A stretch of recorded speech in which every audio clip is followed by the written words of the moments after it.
part 2, I guess. What was I saying? We'll sue him if he won't let us call.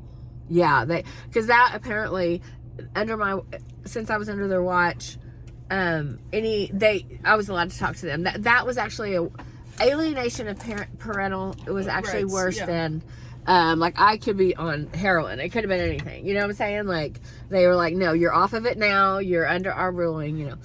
So, Roy and Hope, after I got better, the person I stole from let me stay at their house. And the only thing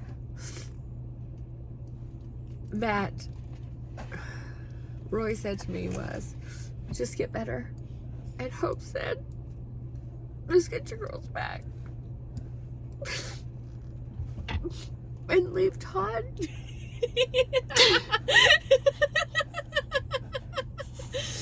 Yeah.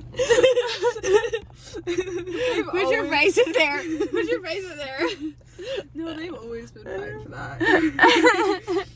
So, they were not shipping you guys. They never shipped you guys.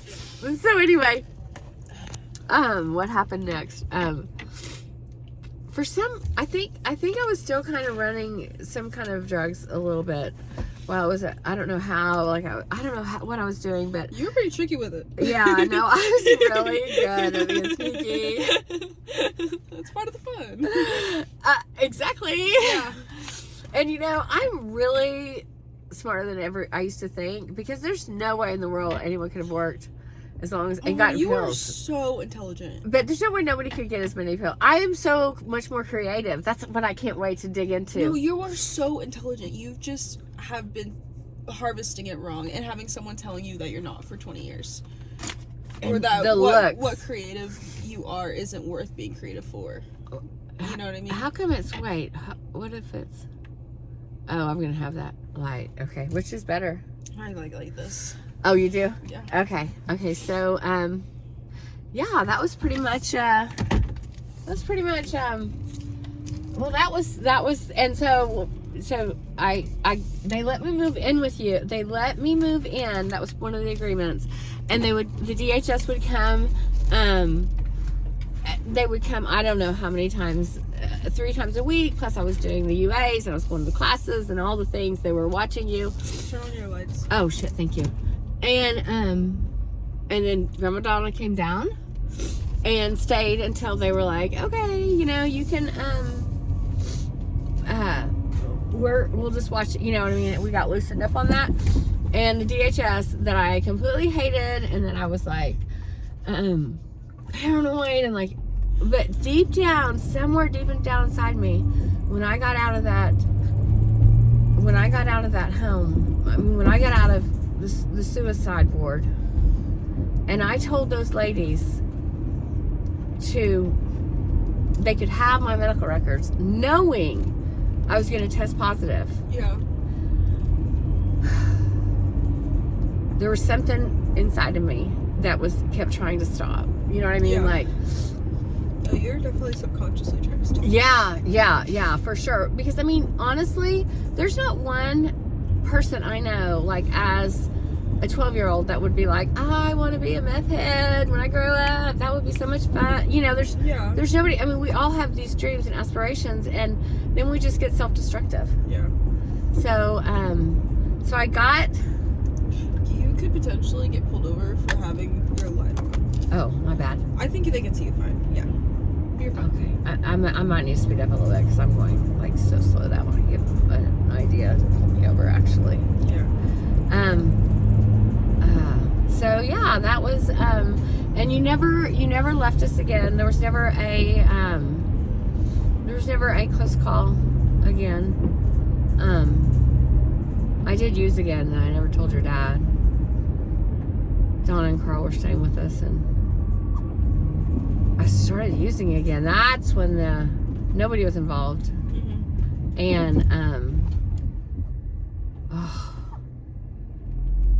God, I feel so bad about that summer. I mean, it wasn't summer. It was like 2 months in the winter. Oh my God. Your dad did not use at that point. So, and he never knew that I used during that point. And I hope he might watch this. I don't know. What started it? Okay, Whose so idea was it? How did it come to fruition? Okay, so it started with, we were always kind of using drugs. Like, it was just the next drug up. You know, like, you know what they say about having a gateway drug? We got all the way. We're not gateway people. What all did you guys do? Ecstasy, marijuana, mushrooms. Yeah. And cocaine. And then meth. Okay, I feel like that's still kind of a leap. I mean, cocaine, party drug. I mean, yeah, it can get bad. Ecstasy. Oh, plus pills. Oh, the pills too. Yeah. Yeah. Why am I so cold? I don't know. Let's turn off the AC. There we go. So you guys were just chasing the high, like the stereotypical. Yeah, 100%. 100. So crazy. 110%. 100. Cheryl would sit out like somewhere and just like stay up all night and cry, and like she said she used to sit out there and worry that we were gonna die. And Dad, I said the most terrible things to my dad that you can even imagine. I'm never gonna be ready to repeat what I said. Right. No, I'll be ready. I just was terrible. I'm gonna have to wait to tell that part. And all they said was get better. Michelle was like worried about me, but we weren't close then, and so it wasn't the same, right?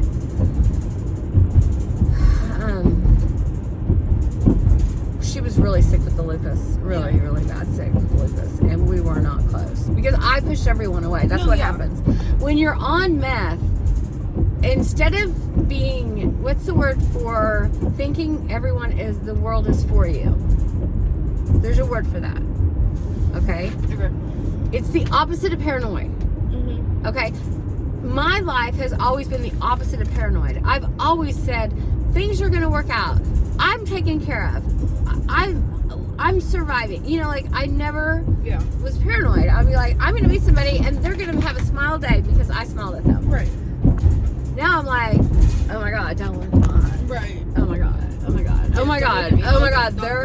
They're after us. Like, they're hiding. Like, the cops are hiding outside. And then you go and you look and you look out the window and you look and then you're like, oh my God, the house is such a mess. And then this is when you're high. Yeah. Okay.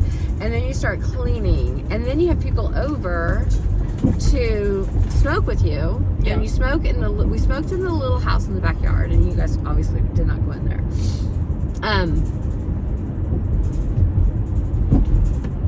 And like one of us would stay in the house while the other one went out and smoked, and then one of us would go back in there. But it was so stupid. It was so stupid. But we started, Crystal came over, and and I'll even say another thing that helped us get on that was is the straight longer? Yeah. Either way. It's fine. Was the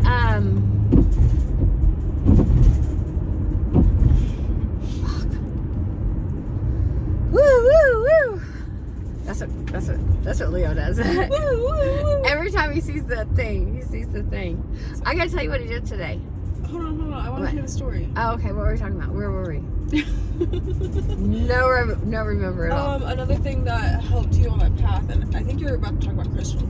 Okay, so we were, I even think that starting the energy drinks was kind of like trying to lose weight, and so we would not be, so they changed the plan. We had lost all this weight, and so Crystal was like, hey, I got something that's better than that. Instead of how about Jenny crack corn diet? And I was like, what? She was like, yeah, you lose weight if you smoke this. And I was like, let's bring it on. And so she came over and we smoked it, and we were like, the very next day after the first time I smoked it, I started being sick, and then that Monday, I was so hungover from it, and I had strep throat, and I was so sick, and it was just like, right away, it was like, I got high, and then I'm so sick. So my body was like, it literally was like, stop doing this right away.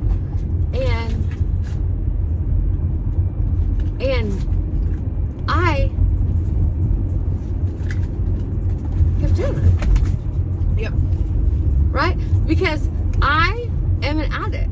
And one of my qualities, one of the traits of addiction, or let's just say of my bipolar, I don't know, hyperfixation, you can call it whatever you want, I'm gonna chase the high. Yeah. And and then of course I'm like, I'm just losing weight and getting my house clean. I'm just, people all the time take diet pills. These are just like diet pills. Right. So I'm driving around, like I had to go somewhere because I spent a lot of time at Walmart. Yeah, no. Which was weird. Like in the middle of the night, it's when it was open all night. And Yes, those days. people just wander around Walmart, you guys, when they're high on shit. Oh yeah. But I couldn't go during the day because if I saw someone that I had worked with, then I could not look at him in the eye. Right. I couldn't look at myself in the mirror Right. at all. And I didn't trust anybody. I didn't trust myself. And I knew that I was doing what was wrong. But I kept doing it. But then, like, whenever I gave her permission to look at my records, and I knew that it was going to test positive, I truly believe it was my subconscious. The left is here. Oh, sorry. Why did you get back on it later?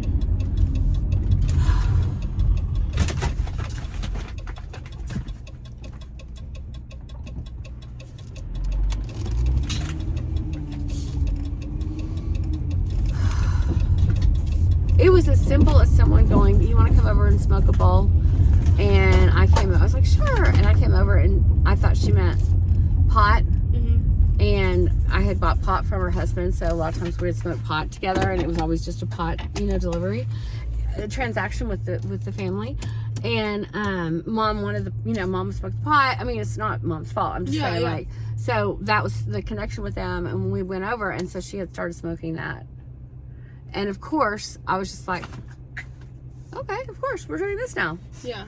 And so that length of time was about 2 months. Mm-hmm. And then Danny found something in my purse and called Taylor. And I was like, that's it. I'm going to never touch it again. And then Danny moved out. It was her senior year. She moved out. She moved in with her boyfriend's family. They made a room for her. Mm-hmm. And I immediately went, like, I cold turkey. I like laid in my bed. I like literally was like, Taylor, you can have a stick for me. You can prove, like I will prove to you that I'll pee in a cup. And I went back to going to meetings, and I immediately like got my shit together. Like it was like immediate. And I would leave you guys with No, you're good. No. I live there. No. I live over there. Yeah. You're good. So yeah, whew. So then I was back, like I said, and your dad never found out. I was back on it. And What was the explanation for Danny moving out to Dad? I don't even think he cared. Yeah. I don't know. We don't really ask. Well,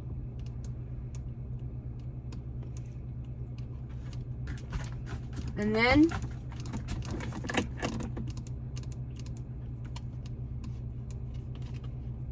I don't know. I've done plenty of. We'll have to just do another episode of this, you guys. Yeah. Is it blurry? It's just going to be a lot of talking, isn't it? This is more of a podcast. Mm-hmm. You think? Yeah. All right, we're going to upload this. Y'all want to listen to Gavin with Grandma.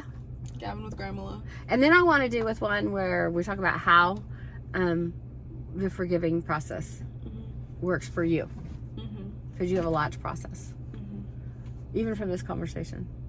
Well, I mean, it's just details. I already knew like broad strokes of things. Like I knew the facts of it, so it's not like me processing much. Well, you're processing like me stealing from. No, I knew that you stole from Hope. Okay, you're processing. I knew that Dad did meth. Yeah. I knew that Danny moved out because of it. Yeah. Okay. Well, I mean. And I knew that Grandma Donna moved down because. So yeah, to help. Because you needed her to be there for me to stay in your care. Yeah.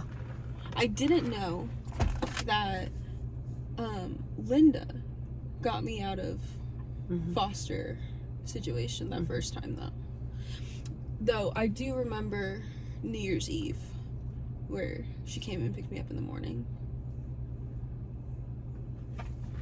the night that we were driving down that road next to like Subway, and we were so messed up on those pills, and you kept on driving into the sidewalk. Yeah, that was in the Mustang. When you were older. That was the second time around. No, yeah, because I can remember it. Yes, obviously. yes. But I was just thinking in my brain. I was like, I remember it happening. Second time around. Yeah, that was on the second time around. Yeah. Yeah. And I got you out of the car and walked you too. Well, I was like, we can't drive anymore. Yeah. Like I could not see. I was so cross-faded, and I was driving to her house to get meth. Yeah. Because that would sober me up. Yeah. And I had been at Cody and Angela's house just fine, and I was like, bye guys. And I get in the car, and from Cody and Angela's house to in front of Parkland, yeah, I was hitting the corner. Yeah. And I destroyed the car. I just remember being like, Mom, stop. Mom, stop. Yeah. And I was like, we pulled over, and I was like, I can't do this. And we walked to the Jen's house, to the drugs house. And, they had a kid that they put in bed at night. It was crazy. It was New Year's Eve. Yeah, it was New Year's Eve. I'm just saying. And, I sat there, and I, watched the, ball drop or whatever. And then, so bad. It's like a whole, I remember that night kind of vividly, but also in a blurry way. And where was Taylor this year? She was her first year. I didn't go to any of her ball games. Yeah. And then I woke up and Anna Linda was there to pick me up. Yes. She was mad at you, but she was keeping together for me. Yes. I felt her energy was off. Oh, she should have been mad at me. Yeah, she was pissed. I drove with you fucked up. No, yeah. Yeah, I know it was bad. And the car looked like shit. And you could have just stayed at Angela's house. You were just at Angela and Cody's house. Yeah. If I'd have said, can you guys keep her while I go run some errands, they'd be like, sure. Yeah. I mean, it's what you do. It's what addicts do. And I'm not trying to excuse myself. It's not the person that I was. It's a self-destruction person. Yeah. And I'm trying to say that, not to say to people, not to give excuses or rationalize or justify. I just want people to understand what our thought process is. Right. And that's what I've thought through a lot. Anyway, the lady that, whenever I told you the beginning of the story, the lady that was the 52-year-old lady that helped me down when I was down in Texas.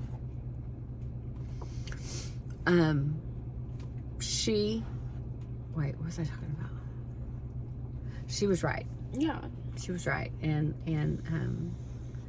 I've got so much to talk to people about the cancel culture, because the people that are upset about it, the parents on our side, they don't understand why they can't be forgiven. Mm-hmm. And 100%, it's, in my eyes, it's being completely honest, completely, and just letting you have your feelings. Yeah. You know what I mean? And the fact that you taught me that.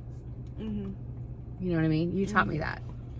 And not be defensive, and so thank you. You're welcome. Thank you for listening, Mom. Thanks for, oh my gosh. I did keep you though. Yeah. I did keep you. I always find a way to keep you. Except for when I was in the referral center and when I was in this center and I was in that center. The worst was when they closed the gate to the suicide ward, and I closed the gate, and I was freaking out. They were like, you want to go to the straight jacket? And I was like, no. I mean, I'd be straight. It's a board. Yeah. And the jacket is to the board. Yeah. And you're to the board, maybe. Yeah, It wasn't even to the board. Yeah. Your feet, all the things. And then that makes me think it's surrender. Yeah. It's literally like submitting. Yes. So it's animal behavior, one-on-one. Yeah. So many other stories. We'll get to those. We'll get to the more stories, because y'all need to hear all the stories. Right? Yeah. Show your face. Bye. Bye-bye.